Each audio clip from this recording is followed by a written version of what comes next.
చాలా మందికి తెలుసు మణికొండ అనగానే బాగా గుర్తొచ్చేది గోల్డెన్ టెంపుల్.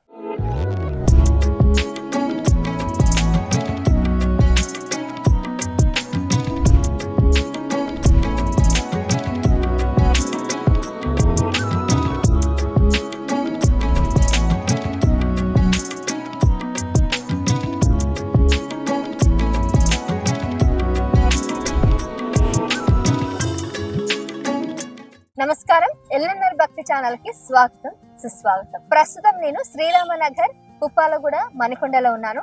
ఇక్కడ ఎందుకున్నానంటే ఇక్కడ ఒక ప్రముఖ ఆలయం ఒకటి ఉంది. సో చాలా మందికి తెలుసు మణికొండ అనగానే బాగా గుర్తొచ్చేది గోల్డెన్ టెంపుల్. అయితే గోల్డెన్ టెంపుల్ అని ఎందుకంటారు? గోల్డెన్ టెంపుల్ లో అసలు ఏ దేవుళ్ళకి పూజలు నిర్వహిస్తారు? గోల్డెన్ టెంపుల్ గురించి చాలా మంది తెలుసుకోవాలనుకుంటారు కానీ ఎవరికి పూర్తి వివరాలు తెలియదు. కాబట్టి అందుకే ఈ రోజు మీకు తెలియజేయడానికి నేను వచ్చేసాను.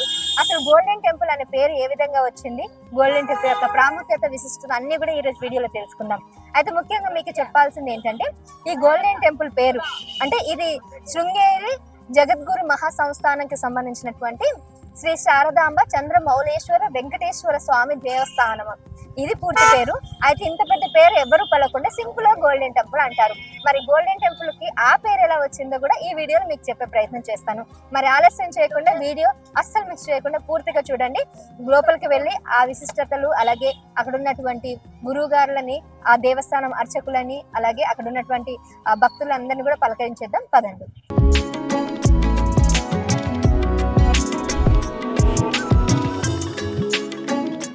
ఈ ఆలయం లోపలికైతే రావడం జరిగింది. మరి ఈ ఆలయం గుడి విశేషాలన్నీ కూడా మనం చూద్దాం. సో చెప్పాను కదా, శారదాపీఠ వారి ఆధ్వర్యంలో నిర్మించబడ్డటువంటి కార్యక్రమాలన్నీ కూడా ఇక్కడే నిర్వహిస్తారు. అయితే ఈ ఆలయం శ్రీ చంద్రమౌళేశ్వర స్వామి వెంకటేశ్వర స్వామి దేవస్థానం ప్రముఖంగా. సో ఎలాంటి కార్యక్రమాలు ఉంటాయి, ఎటువంటి అర్చనలు, పూజలు ఎలాగ ఉంటాయి, ఎన్ని గుళ్ళు ఉన్నాయి ఇక్కడ, అవన్నీ కూడా మీకు చూపిస్తాను. సో కట్టడం గురించి కూడా మీకు పూర్తి వివరంగా వివరిస్తాను. సో మీరు మొదట ఆలయంలోకి రావగానే మనకు ఒక ధ్వజస్తంభం అయితే కనబడుతుంది. ఈ ధ్వజస్తంభం కూడా దాదాపుగా 67 అడుగులు ఎత్తులో ఉన్నటువంటి ఈ ధ్వజస్తంభం అనేది మొత్తం కూడా గోల్డెన్ కలర్ లో ఉన్నటువంటి ఒక గోల్డ్ కలర్ ప్లేటెడ్ తోని నిర్మించబడినటువంటి ఈ ధ్వజస్తంభం రాగానే మనకు దర్శనం ఇస్తుంది. దాని పక్కనే మనకి నవగ్రహ చిన్న ఆలయం ఉంది. నవగ్రహాలకు సంబంధించి మనం ఇక్కడ ఎవరికైనా నవగ్రహ దోషాలు ఉంటే వారంతా కూడా ఇక్కడ నవగ్రహ పూజలు చేసుకోవచ్చు. మనం ఆ తర్వాత లోపలికి వెళ్ళొచ్చు. లేదు ముందు ఎవరైనా అక్కడ వినాయకుని గుడిని పూజించుకొని ఆ తర్వాత లాస్ట్ కూడా నవగ్రహాలకు పూజలు చేసుకొని వెళ్తారు.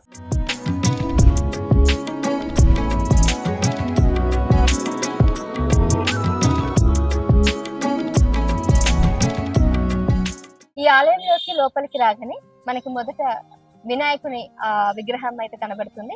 సో వినాయకుడి ఆలయం తర్వాత గణపతి సుబ్రహ్మణ్య స్వామి గురు ఇక్కడ మనకి దర్శనం ఇస్తారు. సుబ్రహ్మణ్య స్వామి తర్వాత నెక్స్ట్ మనకి శ్రీ చంద్రమౌళేశ్వర స్వామి దర్శనం కూడా ఉంటుంది. ఆ తర్వాత జగన్మాత గారు కూడా మనకు దర్శనం ఇస్తారు. సో జగన్మాత గారి తర్వాత మనం నెక్స్ట్ వెళ్ళినట్లయితే ఇది ఇంతకు చెప్పాను కానీ చంద్రమౌళేశ్వర స్వామి అంటే ఆత్మలింగం, అంటే శివుడు ప్రతిరూపమే ఆత్మలింగంగా ఉన్నటువంటి ఇక్కడ చంద్రమౌళేశ్వర పేరుతో పూజలు, అర్చనలు అయితే ఆ స్వామి వారికి జరుగుతూ ఉన్నాయి. ఇంకా ఆ నెక్స్ట్ మనకి దర్శనం ఇచ్చేవారు శ్రీ వెంకటేశ్వర స్వామి ఆలయం అయితే కనబడుతుంది. వెంకటేశ్వర ఆలయం తర్వాత మనకి ఇంకా నెక్స్ట్ మనం చెప్పుకున్నట్లటువంటి పీఠాధిపతి శ్రీ శారదాదేవి అమ్మవారి పీఠాధిపతికి సంబంధించిన ఆలయం అయితే ఉంటుంది.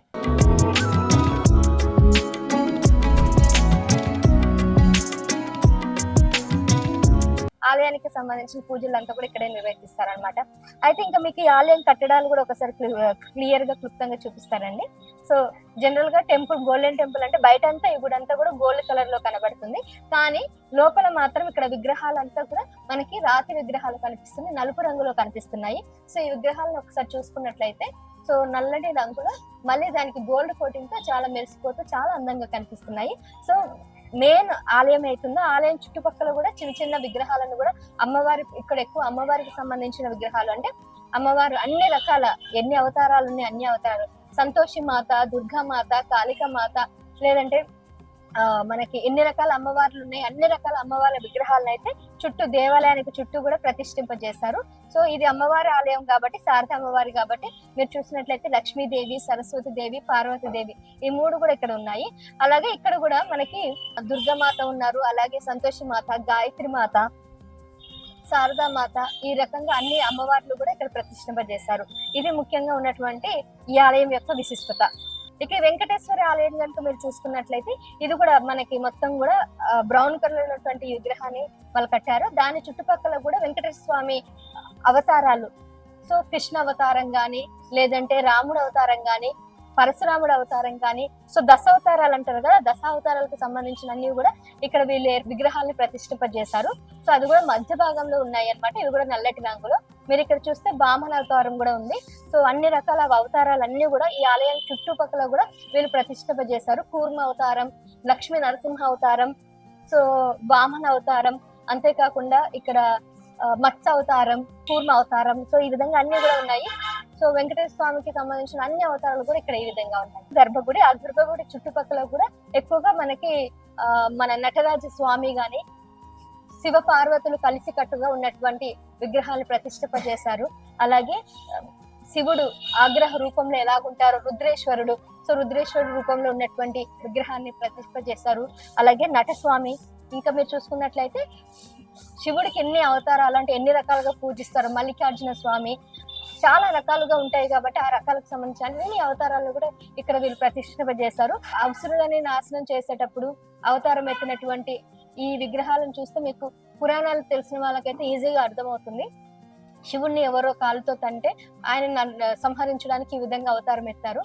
సో ఇక్కడ చూసినట్లయితే ఇంకా సుబ్రహ్మణ్య స్వామి, మల్లికార్జున స్వామి, కేదారేశ్వర స్వామి, నీలకంఠుడు, కాలాంతకుడు, అది ఇంతకి కాలాంతకుడు. సో ఆ విధంగా సో ఇది కూడా మనకి చూస్తున్నట్లయితే అవతారాలతో కూడా కనబడుతున్నాయి. సో ఇది ఈ గుడి యొక్క ముఖ్యమైనటువంటి ప్రత్యేకత అని నేను చెప్పొచ్చు.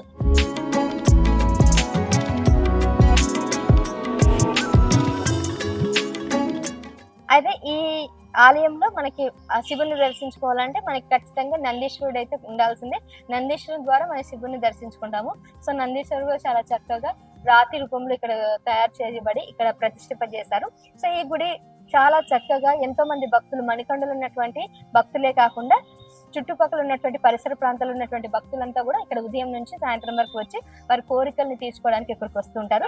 ఈ గుడే కాకుండా పక్కన ఇంకొక గుడి కూడా ఉంది, ఆ గుడి విశేషత కూడా చూపిస్తా పదండి. ఈ విగ్రహాలు చూసినట్లయితే మీకు ఏమనిపిస్తుంది? మనకి శృంగేరి పీఠంలోకి వెళ్ళిన, శృంగేరి ఆలయం దగ్గరికి వెళ్ళినా కూడా అటువంటి ఆనవాళ్ళు కనబడుతున్నాయి కదా. సో ఇదేనండి ముఖ్యంగా శంకరాచార్యులు మఠం ఏదైతే ఉందో వాళ్ళు స్థాపించినటువంటి ఏదైతే వ్యవస్థ ఉందో ఆ వ్యవస్థని దేశం మొత్తం, భారతదేశం మొత్తం కూడా చాటి చెప్పాలనే ఉద్దేశంతో వీరు ప్రతి చోట కూడా ఆ శృంగేరి ఆధ్వర్యంలో ఉన్నటువంటి ఆచారాలు, పూజలు, అర్చనలు ఏవైతే ఉన్నాయో అన్ని దేవాలయాల్లో కూడా అదే విధంగా చేయడానికి వీళ్ళు ప్రారంభించారు. సో ఇక్కడ మీరు చూస్తే శ్రీ శ్రీ విధుశేఖర భారతి స్వామి గారు, అలాగే భారత తీర్థ స్వామి, అలాగే విధుశేఖర భారతి స్వామి గారు, అంతేకాకుండా ఇక్కడ మీరు ముఖ్యంగా మీరు చూసుకున్నట్లయితే శ్రీ శారదాంబ గారు, అంటే మనకి శారదాంబ గారు 4 పీఠాలు ఉంటాయన్నమాట. సో భారతదేశంలో ఒకటి పూణేలో, ఒకటి కాశ్మీర్లో, ఇంకొకటి కర్ణాటక బెంగళూరులోని, ఇంకో 4వది వచ్చేసి ద్వారకలో. సో ఈ 4 ప్లేస్లో శారదాంబకి సంబంధించినటువంటి లేదంటే అమ్మవారి పీఠాలన్నీ కూడా ఉంటాయి కాబట్టి వాళ్ళ ఆధ్వర్యంలో సో ఎక్కడైతే చిన్న చిన్న ఊర్లు అంటే ఈ 4 పీఠాలకి ఎవరు కూడా చేరుకోలేకుండా ఉంటారు కాబట్టి వాళ్ళు ఏం చేస్తారంటే ఆ వ్యవస్థాపకులంతా కూడా చిన్న చిన్న స్టేట్స్ అన్నిట్లో కూడా వాళ్ళకి సంబంధించినటువంటి ఈ కార్యక్రమాలంతా నిర్వహించడానికి గుళ్ళని ఏర్పాటు చేస్తారు. వాళ్ళ ముఖ్య ఉద్దేశం హిందూ సనాతన ధర్మాన్ని ఖచ్చితంగా రక్షించాలి, అంతేకాకుండా ఇటువంటి గుళ్ళకి ఎటువంటి ఆటంకం రాకుండా గుడులకి, ఆలయాలని రక్షించే విధంగా వీళ్ళు ఈ విధంగా ఈ పీఠాలను అయితే ఏర్పాటు చేశారు. ఇక్కడ శ్రీ శ్రీ శ్రీ భారత తీర్థ స్వామి గారు ఉన్నారు. మరి వీరి ఆధ్వర్యంలోనే ఈ ఆలయంలో పూజలు అవన్నీ కూడా టైంకి కూడా జరుగుతూ ఉంటాయి. సో మీరు ఇక్కడంతా చూడండి, ఎవరైతే అక్కడికి వెళ్ళలేరో వాళ్ళంతా కూడా ఇక్కడ చేయొచ్చు. వ్యాస మహర్షి గురించి అయితే ప్రత్యేకంగా మనం చెప్పక్కర్లేదు. సప్త చిరంజీవులలో వ్యాస మహర్షి కూడా ఒకరే. వ్యాస మహర్షి రాసినటువంటి వేదాలే ప్రస్తుతం మనం అంతా కూడా చూసి నేర్చుకున్నటువంటి సందర్భాలు ఏర్పడుతున్నాయి. సో వ్యాస మహర్షి మనకి రామాయణం కానీ, మహాభారతం కానీ అవన్నీ కూడా మనకి ఇచ్చారనమాట. వ్యాస రామాయణం అనేది తెలుసుకొని ఎంత గొప్పగా ఇప్పటి వరకు మనం అంతా కూడా ఆచరిస్తున్నాము. సో దక్షిణామూర్తి కూడా, సో దక్షిణమూర్తి స్వామి గారిని కూడా దర్శించుకోవడం అనేది మామూలు విషయం కాదు. సో దర్శనం కోసం ఎంతో మంది ఎన్నో సంవత్సరాల నుంచి వేచి ఉంటారు. సో ఆ దక్షిణమూర్తి గారు కూడా మనకి అంత తొందరగా దర్శనం దొరకదని కూడా అంటుంటారు.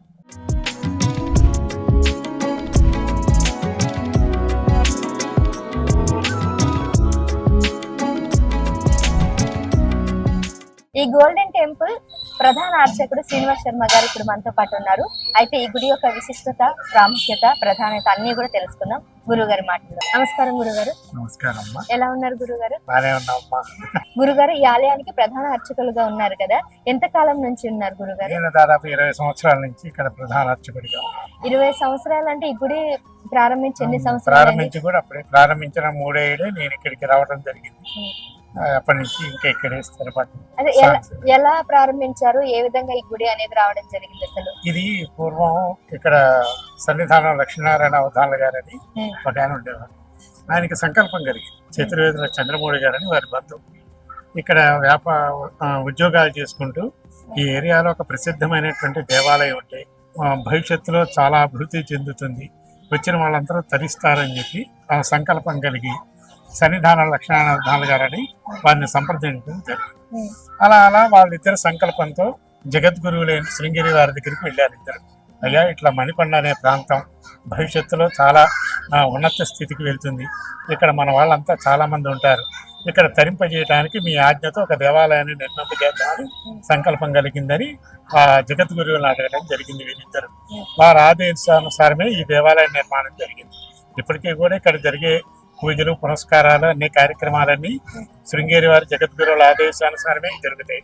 శృంగేరి వారి ఆదేశానుసారమే వాళ్ళు అక్కడి నుంచి పంపిస్తారు. ఇదిగో ఇవాళ ఈ కార్యక్రమం, ఇవాళ ఈ కార్యక్రమాలు, అభిషేకాలు కానీ అర్చనలు కానీ వారి ఆదేశానుసారమే ఈ ప్రతిష్టలన్నీ వారు స్వయంగా వచ్చి చేసినవి. అది వారి చేతులతో కరతరమాలతో జరిగినటువంటి ప్రతిష్టలు. అది అయితే గురువు గారు ఇక్కడ స్వయంభూ అయితే కాదు, ఈ విగ్రహాలని తీసుకొచ్చి ప్రతిష్ఠింపజేస్తారు. స్వయంభూ అయితే కాదు, ఇక్కడ శృంగేరి వారి ఆదేశానుసారమే వారి స్వయం పర్యవేక్షణలో వారు వచ్చి నిర్వహించి ఇక్కడ ప్రతిష్ఠ చేశారు. మొట్టమొదటిగా ఏ అమ్మవారిని? అందరూ మూడు ఒకేసారి. శివాలయం శారదా చంద్రమౌళీశ్వర వెంకటేశ్వర స్వామి వార్లని పేరు ఈ దేవస్థానానికి. అక్కడ ముందుగా ఇక్కడ కామేశ్వరి సమేత చంద్రమౌళీశ్వరుడు, ఈయన పరివార దేవతల గణపతి సుబ్రహ్మణ్యం అమ్మవారు, అక్కడ లక్ష్మీ వెంకటేశ్వర స్వామి, అసలు జగద్గురువుల పీఠాధిపతి అయినటువంటి శారదా అమ్మవారు. అవి లేకుండా మన జగద్గురువుల యొక్క సంస్థలు ఎక్కడ ఉండవు కాబట్టి శారదా అమ్మవారు. ఇలా మూడు ఒకే ముహూర్తానికి ప్రతిష్ఠ చేయడం, ఆయన కరతరామ చేతుల గుండానే ప్రతిష్ఠ చేయడం జరిగిందమ్మా. దాదాపుగా 20 సంవత్సరాలు అవుతుంది. చంద్రమౌళీశ్వర స్వామి గురించి చాలా మందికి తెలియదు. అంటే శివుడు అనేది కొంతమందికి చాలా పేర్లు ఉన్నాయి కదా, అసలు చంద్రమౌళీశ్వర పేరు ఎలా వచ్చింది? పూర్వము శంకరాచార్యుల వారు ఆయన ఉద్భవించిందే సాక్షాత్తు శంకరుడి దగ్గర నుంచి. ఆయన ఉద్భవించినప్పుడే ఆయన ఆత్మలింగాన్ని ఒకటి ఇచ్చారు ఆయనకి.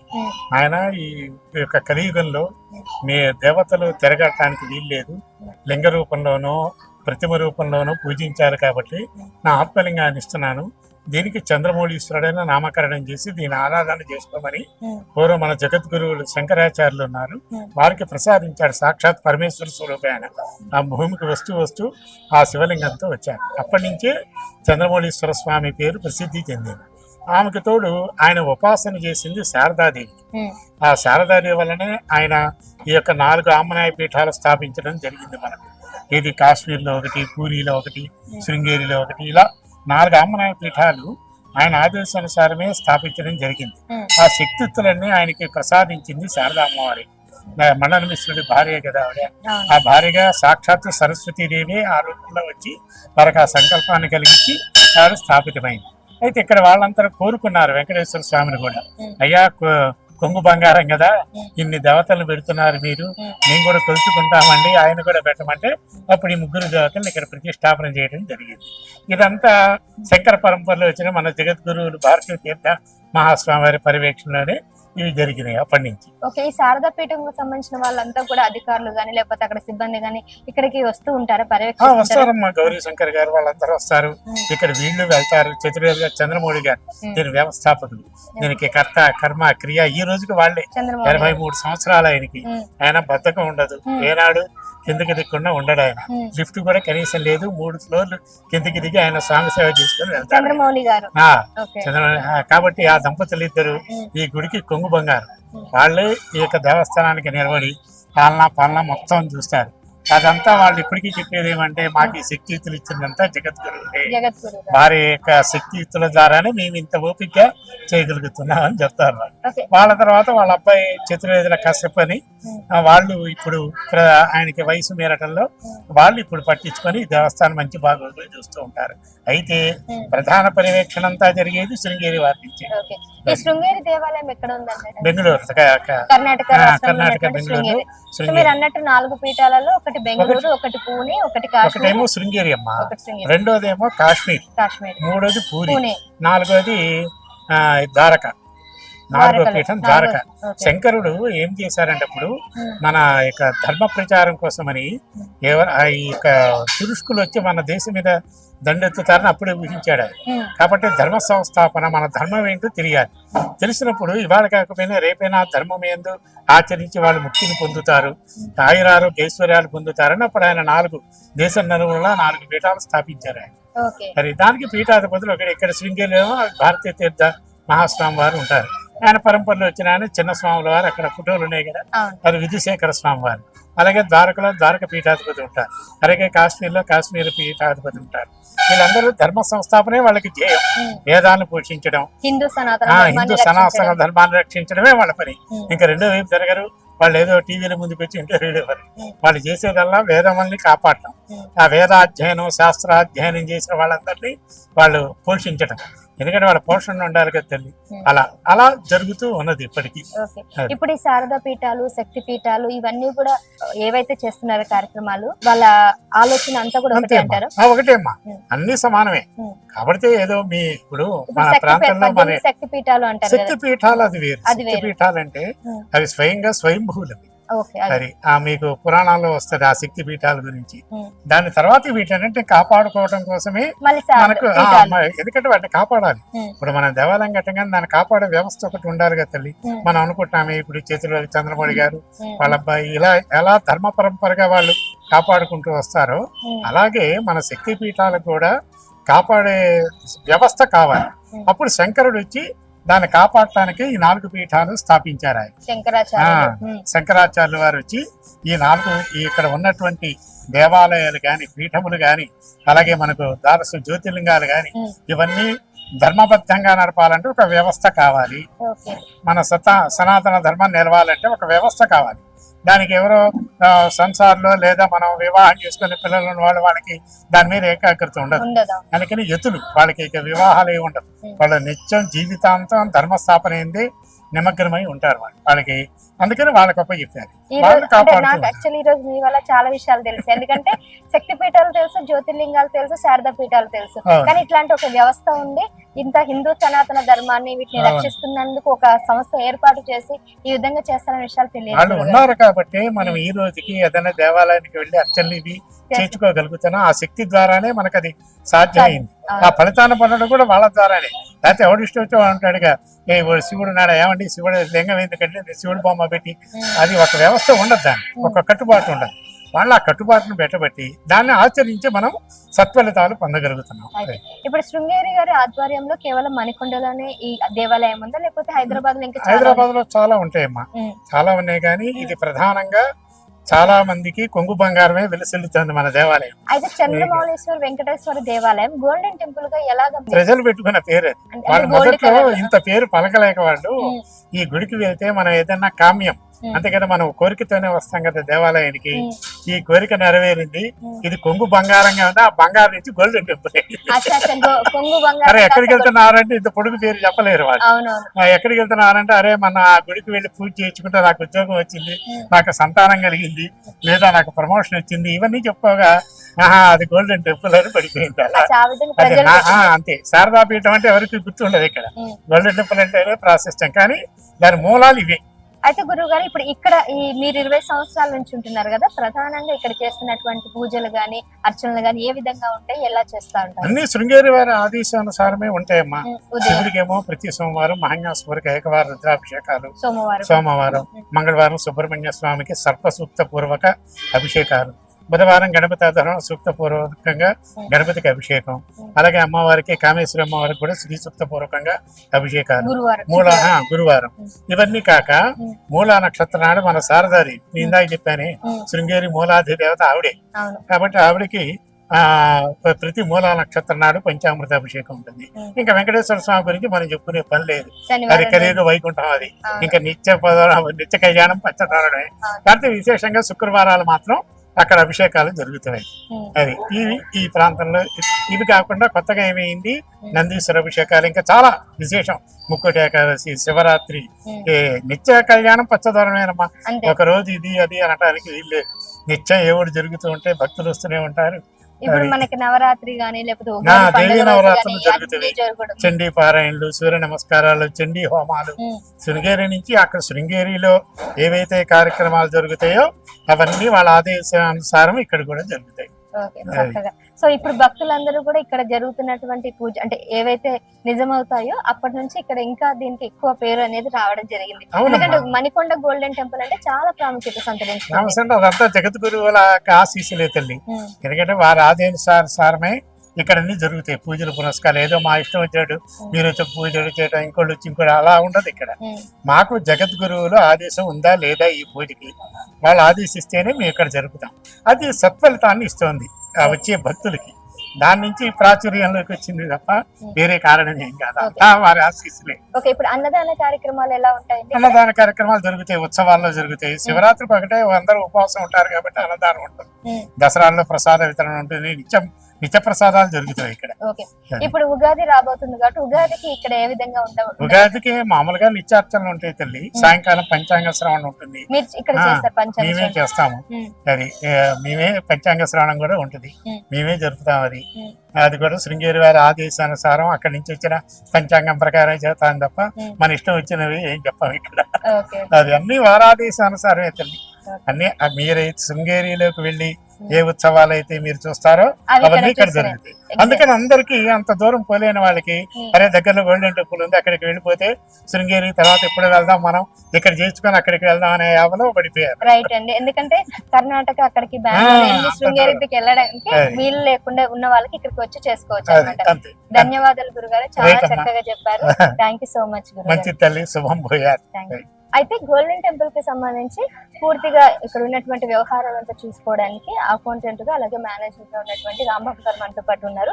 మరి పూర్తిగా తెలుసుకుందాం ఇక్కడ ఎటువంటి కార్యక్రమాలు చేస్తారు, ఎలాంటి అర్చనలు పూజలు ఏ విధంగా ఏ టైంలో ఎలా జరుగుతాయో. నమస్కారం రాంబాబు గారు. సార్ ఎలా ఉన్నారు సార్? బాగున్నామండి సార్. ఎన్నాళ్ళుగా మీరు గోల్డెన్ టెంపుల్ లో మీరు 2 years చేస్తున్నాను. 2 years నుంచి. సో ఇక్కడ ప్రధానంగా చేస్తున్నటువంటి అర్చనలు కానీ పూజలు కానీ ఏ విధంగా ఉంటాయండి? ప్రధానంగా అంటే ప్రతి రోజు అభిషేకం ఉంటుంది, 365 రోజులు అభిషేకం ఉంటుంది. రోజు ఆగే సమస్య లేదు, వర్షం పడి తుఫాను మండి వచ్చేస్తారు అభిషేకం చేస్తారు. ప్రతి మంగళవారం సుబ్రహ్మణ్య స్వామి పూజ చేస్తారు. ప్రతి మంగళవారం, శనివారం నాడు అర్చన డైలీ ఉంటాయి అర్చనలు. శనివారం పూట కాస్త జనాలు ఎక్కువ ఉంటారు, గుడి 12 అవుతుంది. మామూలు రోజుల్లో 10:40 గుడి క్లోజ్ చేస్తారు. మంగళవారం సోమవారం ఏదైనా ఇష్టమైన ప్రత్యేక దినాల్లో 10 నిమిషాలు అటు ఇటు అరగంట లేట్ అవుతుంది.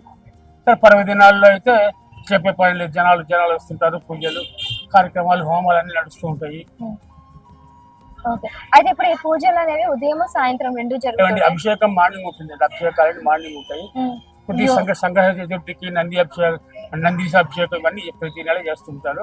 మూల నక్షత్రం అమ్మవారికి అభిషేకం చేస్తారు, మూల నక్షత్రం అని. శుక్రవారం పూట వెంకటేశ్వరానికి అభిషేకం చేస్తారు. సాయంత్రం పూట ఏముండే సాయంత్రం పూట భక్తులు వచ్చి దర్శనం చేసుకుంటారు, పోతే అర్చన చేసుకుంటారు. ఇప్పుడు ఈ గుడి టైమింగ్స్ ఎలా ఉంటాయండి? ఈ గుడి టైమింగ్స్ అంటే మార్నింగ్ 5:30, 5:40కి ఓపెన్ చేస్తారు.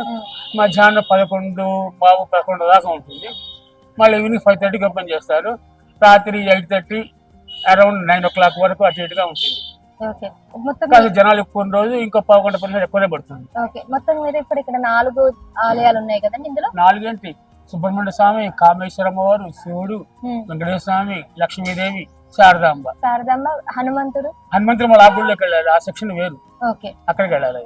ఇంతవరకే ఇది మాత్రం కేవలం మన శృంగేరి కిందనే వస్తుంది. ట్రస్టీలు వేరు కదా దీనికి. దీని ట్రస్ట్ వేరు, దాని ట్రస్ట్ దీని ట్రస్ట్ ఇప్పుడు మేము మాట్లాడారే వారి హెడ్ ఓకే, దానికి మళ్ళీ దానికి ఆయన వేరే ఉన్నాడు ఒక ఆయన. సో ఇది మాత్రం ఇప్పుడు ఇక్కడ ఈ పూజలు ఏమన్నా చేయాలనుకున్నా మీ దగ్గరికి వచ్చి మిమ్మల్ని కన్సల్ట్ అవ్వాల్సి వస్తుంది. కన్సల్ట్ చేస్తారు. కన్సల్ట్ చేస్తే దానికి కావాల్సిన సమాచారం మేము ఇస్తాం. హోమాలు ఏమైనా జరిపిస్తారండి? హోమాలు పండుగ రోజుల్లో హోమాలు ఉంటాయి. చండీ హోమం ఉంటుంది, లక్ష్మీ గణపతి హోమం ఉంటుంది, రకరకాల హోమాలు ఉంటాయి. ఏదైనా ముఖ్యమైన పర్వదినాల్లో నవరాత్రులు, పోతే గణేష్ నవరాత్రులు, పోతే కార్తీక మాసము, ధనుర్మాసము, ఇలాంటి రోజుల్లో స్పెషల్ గా అభిషేకాలు ఉంటాయి, హోమాలు ఉంటాయి. పొద్దున్న వచ్చి మధ్యాహ్నం వరకు ఉంటారు, మళ్ళీ సాయంత్రం పూట కూడా వస్తారు. ఎలా అనిపిస్తుంది మీరు 3 సంవత్సరాలు? హాయిగా ఉంటుంది, దేవుడికి ప్రశాంతంగా ఉంటుంది, మన మనసు ప్రశాంతంగా ఉంటుంది. ఎలాంటి టెన్షన్స్ ఉండవు. శుభ్రంగా దేవుళ్ళ మధ్యలో కూర్చొని దేవుడు సేవ చేస్తూ కాలక్షేమం మనకు దొరికింది, మన అదృష్టం ఇది. దేవుడు సేవ చేసుకుంటాం మా చేతలకి. అవును, ఎందుకంటే మామూలుగా ఒక ఆలయానికి వస్తే చాలా ఒక పాజిటివ్ ఎనర్జీ వస్తుంది. అలాంటిది మీ ఉద్యోగమే ఇందులో ఉంది కాబట్టి ఇక్కడ కూర్చున్నంత సేపు కూడా చాలా సంతోషంగా ప్రశాంతంగా ఉంటుంది. 10 మంది వస్తారు, 10 మంది గౌరవ మర్యాదలు ఉంటాయి, శుభ్రంగా చాలా చక్కగా ఉంటుంది, గడిచిపోతుంది. ఓకే రాంబాబు గారు, thank you so much sir. చూసారు కదండి, గత 20 సంవత్సరాల నుంచి ఈ ఆలయంలో పూజలు, అర్చనలు అవన్నీ కూడా శ్రీ శృంగేరి దేవాలయ స్థానం నుంచి, ఆ దేవస్థానం నుంచి వారి ఆధ్వర్యంలోనే ఇక్కడ అదే విధంగా ప్రతిరోజు జరుగుతూ ఉంటాయి. సో చాలా చక్కగా గురుగారు అలాగే ఇక్కడ ఉన్నటువంటి మేనేజర్ వీళ్ళంతా కూడా చాలా చక్కగా వివరించారు కదండి. అలాగే భక్తులు కూడా ఇక్కడ వచ్చిన వాళ్ళంతా కూడా వాళ్ళ కోరికలు అంతా కూడా ఖచ్చితంగా నెరవేరుతున్నాయి, కొంగు బంగారం అవుతుంది అనే ఉద్దేశంతోనే ఈ ఆలయానికి గోల్డెన్ టెంపుల్ గా వారి పేరు మార్చుకున్నారు. జనరల్ గా అంటే చూడడానికి కూడా మొత్తం గోల్డ్ కలర్ లో ఉండడం వల్ల సో గోల్డెన్ టెంపుల్ అయింది. అంతేకాకుండా శ్రీ శారదాంబ, చంద్రమౌళేశ్వర స్వామి, అలాగే వెంకటేశ్వర స్వామి, అమ్మవారు వీళ్ళంతా కూడా ఇక్కడ ప్రతిష్ఠింపబడ్డారు, పూజలు అందుకుంటున్నారు. అయితే పేరు కూడా చాలా పెద్దగా ఉండడం వల్ల అంత పేరు పలకలేక సింపుల్ గా ఉండడానికి, పైగా భక్తులు కోరిన కోరికలు కొంగు బంగారం అయ్యి సో ఖచ్చితంగా నెరవేరుతున్నాయి కాబట్టి గోల్డెన్ టెంపుల్ గా ఈ ఆలయం యొక్క పేరు అనేది మారిమోగిపోతుంది. ఈ ఆలయం యొక్క విశిష్టత, ప్రాముఖ్యత తెలుసుకున్నారు కదా. మరొక వీడియోలో మళ్ళీ కలుసుకుందాం, మరొక గుడితో ఖచ్చితంగా మీ ముందుంటాను. నమస్కారం.